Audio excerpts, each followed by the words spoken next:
Hi everyone, just thought I'd give you a little update on what's happening with my Sierra Cosworth. Last time I put a video up, the car wasn't actually running. Now as you can see, it's all up, running, taxed, tested, insured, all running nicely. I have got a few little niggles, which is what this video is for. I'm going to show you around the car now and show you what problems I've got. I'm currently running the car in on a freshly rebuilt engine. I've now done 623 miles without any major hiccups.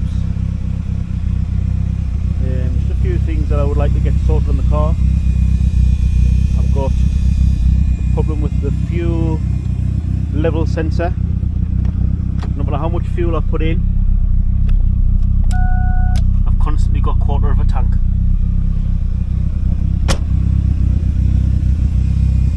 That's one of the problems I'll need to look at.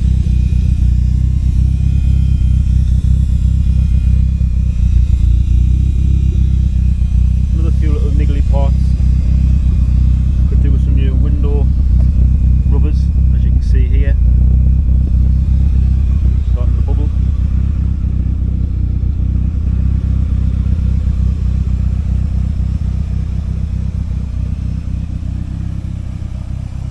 Also, the car it's running okay. When I rev it, it starts to splutter a little bit when it gets to 4,000.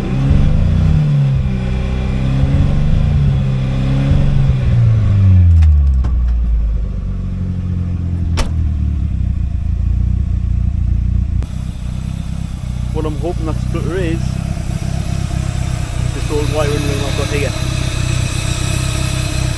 Three plugs in the back.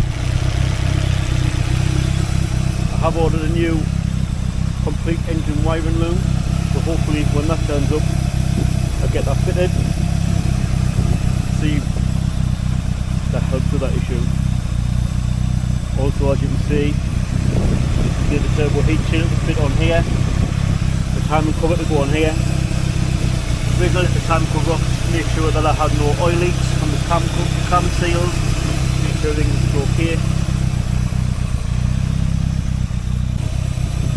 But apart from that, it seems to be running quite sweet. One of my other problems I have, it's not a problem really, but what I would like to do is, as you can see, I've got no headlining in there. I have got all new headlining cloth to go in, so that's going to be on one of my lists to do. Another little niggle that I've got, spoiler caps are missing. I have actually got spoiler caps, I just haven't fit them in yet.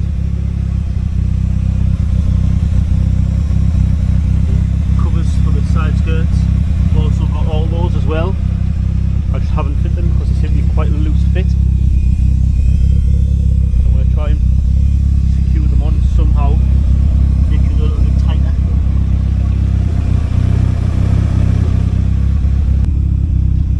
Another little thing that annoys us, fuel cap sits out a little bit at the top.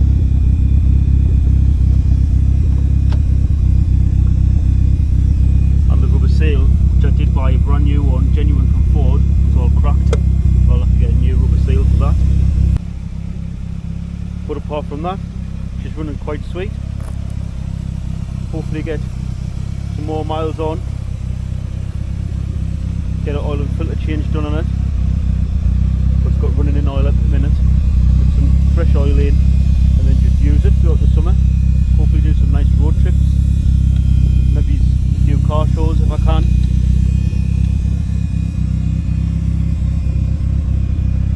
Thanks for watching. Right, so the car's back in the garage. Been buying myself a nice new jack. Right, first challenge for today, get this tank out, see if we can figure out why the fuel level gauge is not working. The car's up on axle stands. Just have a quick look under the car, show you. I've gone a little bit of a different route for the fuel pump setup, instead of having the standard cradle. But piece of aluminium, 2 fuel pump cradles, and piped it up like that.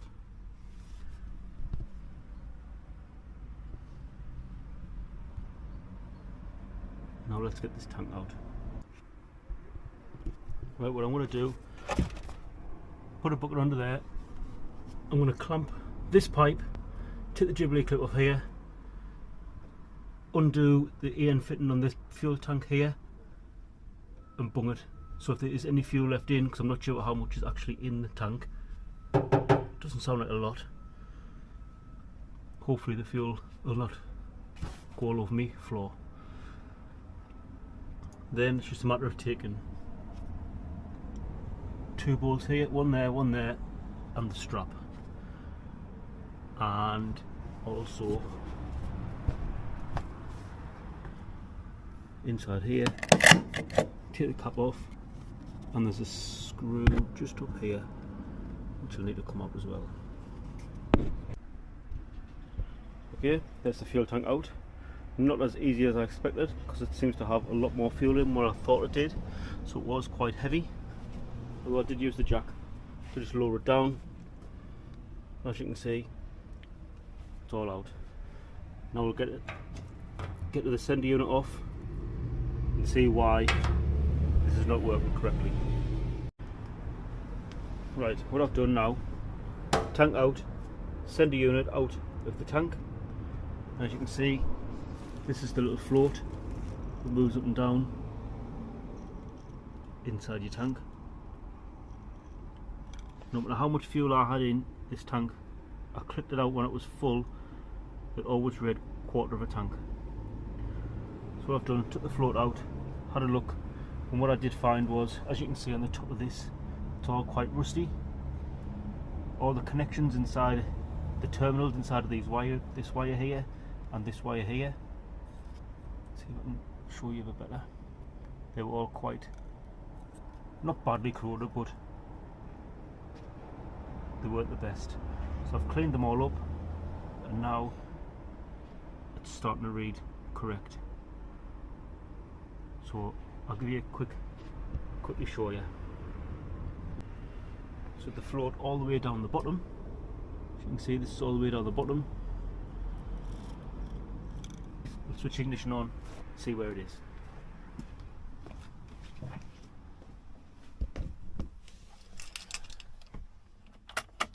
Ignition on, and as you can see there, fuel gauge is dropping.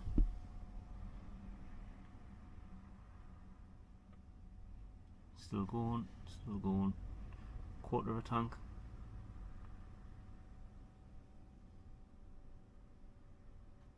All the way down to empty, and fuel lights on.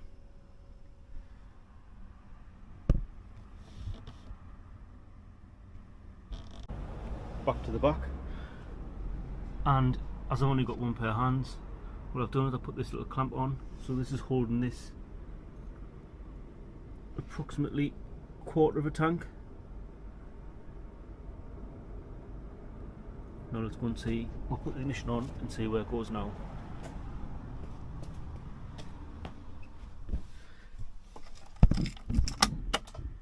Ignition on.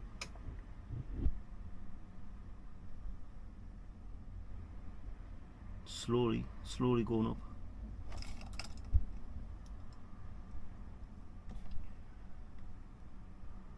And as you can see, it's just under 1/4 of a tank there, and the fuel light's gone out.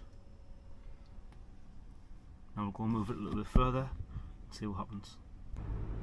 Right, I've adjusted the clamp again, so now is more or less half a tank. Should be half a tank. Back to the front.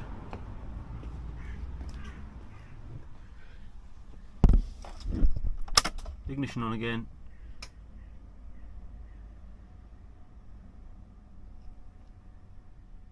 And slowly but surely up to half a tank. Now straight for the full tank. As you can see here, it's got this little stopper so this should mean it is a full tank. Hopefully it's all fixed.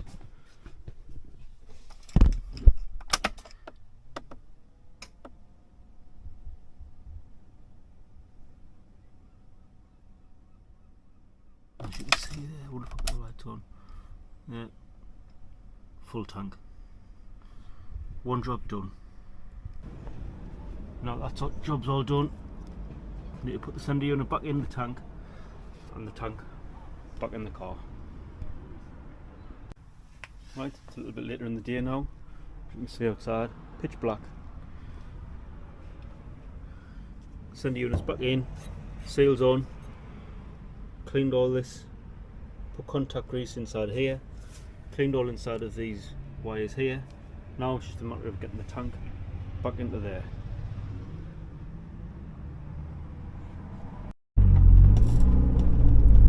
Right, so the car's all back together, as you can see, all up and running. Fuel tank's still reading just over a quarter. I think that's about how much fuel I've actually got in the tank. So what we're going to do now, pop along the local fuel station, let's get some fuel in, see if it actually has fixed the problem.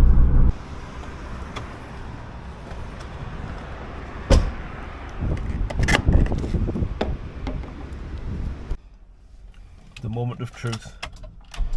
Let's see what happens. Get in. Get in. Fuel gauge has gone up, which is a good sign.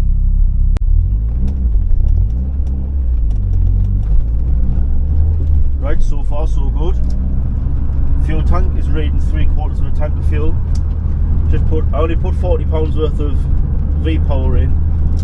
Didn't want to fill it up just in case it actually didn't work. Now to take the tank back out again, but it has actually worked. So over the moon with that. That's one job ticked off the list. Just out giving the car a little bit of a drive about while the roads is dry. Don't really mind using the car in the wet weather, but I don't like when there's loads of salt on the roads. Not really that good for your car, really. I'll just pop to the local Wicks, get a bit DIY stuff for the house. On my way home now, give the car a little blast out. A few little plans that I've got for the future. Obviously that's one job ticked off the list with me fuel gauge sorted. Try and get another good 300 mile on the car with a little bit of boost in, not much. Hopefully it'll be running out. It's still running all right. Get my new loom as soon as that comes. Get my new loom on. See if that fixes the little misfire issue that I've got. And also the revs, as you can see there, or here, it's idling quite high. If I give it a little blip of the throttle, every now and again it'll just settle right way back down.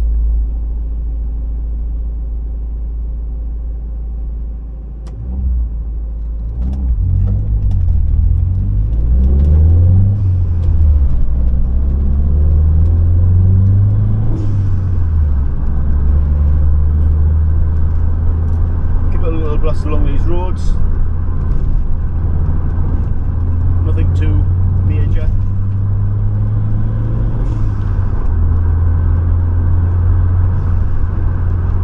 Like I say, when I get my new loom on, get another 300 mile on, give it a good oil change. It's still on running in oil at the minute. The miller's running in oil. Get some nice fresh oil in, new oil filter. What I'd like to do is get it taken to a tuner. I'm not sure which tune I'm going to choose yet. I did have motorsport developments planned, but at the minute it doesn't look like he's taking any bookings for tuning cosworths or things like that, using his rolling road. capable of looking at these level 8 ECUs. Get a new chip in it, get the boost turned up a little bit, hopefully running 30 psi, 32 psi like I used to years ago. Car felt mint. New boost gauge, new air fuel ratio gauge, them's been new. That's what I want. I want new ones. I want new radio. But these things have to wait, one thing at a time. Plus, family comes first.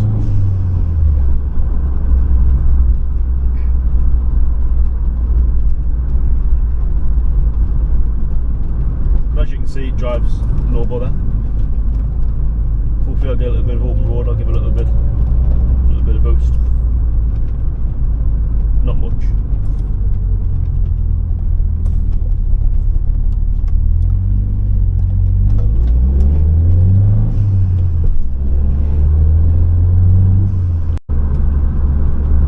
I was hoping to get over to the Nürburgring later on in this year. I'm not sure if that's going to happen. Hard to get a date where everyone, all of my friends who like to go to the Nürburgring, can all agree on, due to other family commitments and work commitments, family holidays. But we'll do a few road trips, see if we can get up the NC 500, get that done.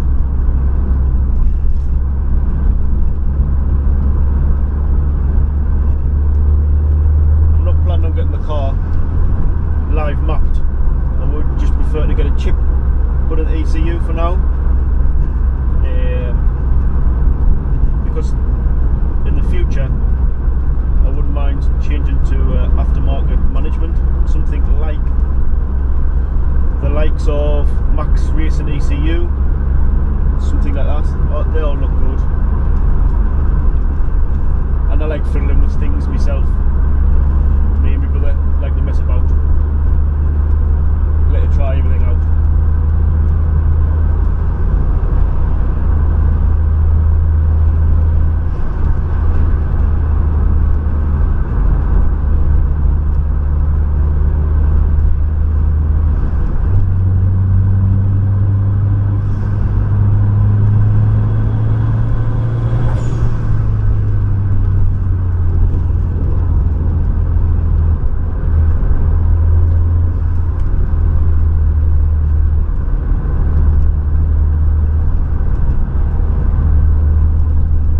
Driving around these country roads, things like this. I love doing things like this, just driving out on these kinds of roads.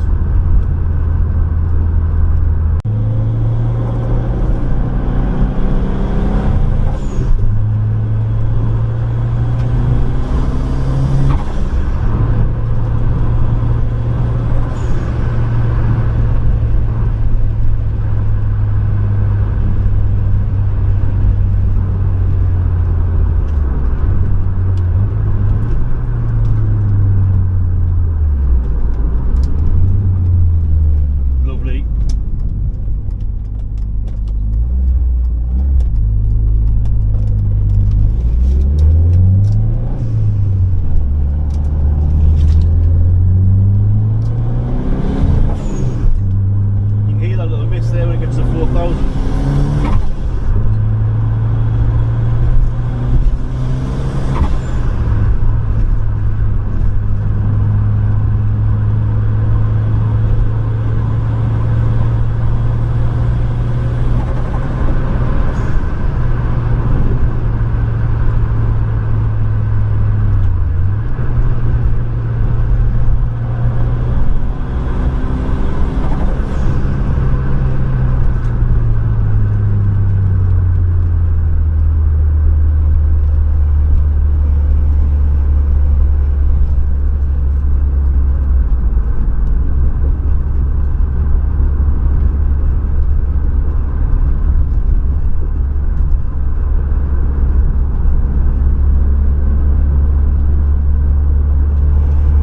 SEC monitor there, keep an eye on the battery voltage, coolant temperature, charge coolant. charge temperature, sorry.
Nearly home.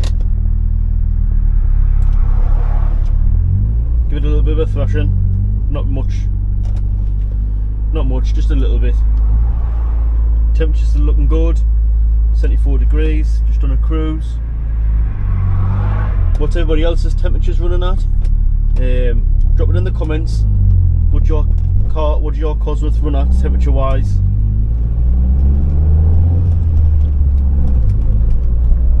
What temperature does your fans come in? My fans seem to come in around about 85 degrees ish. That's another thing I need to do with my car, to be honest, is change these cooling fans, because they sound like the car's about to take off when they kick in. So I think the bearings might be on the way out on the cooling fans.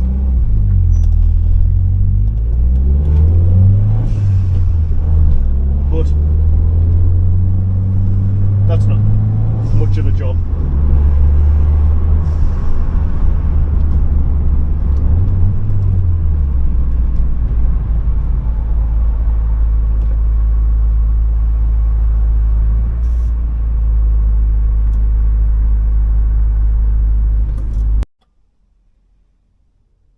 Right, thank you for watching, everyone. That's me back at home, ready to put the car back in the garage. Successful job. Fuel gauge is reading what I think's correct. Well, it's reading better than what it was before. So, thank you for watching. Please like and subscribe, I suppose. Cheers.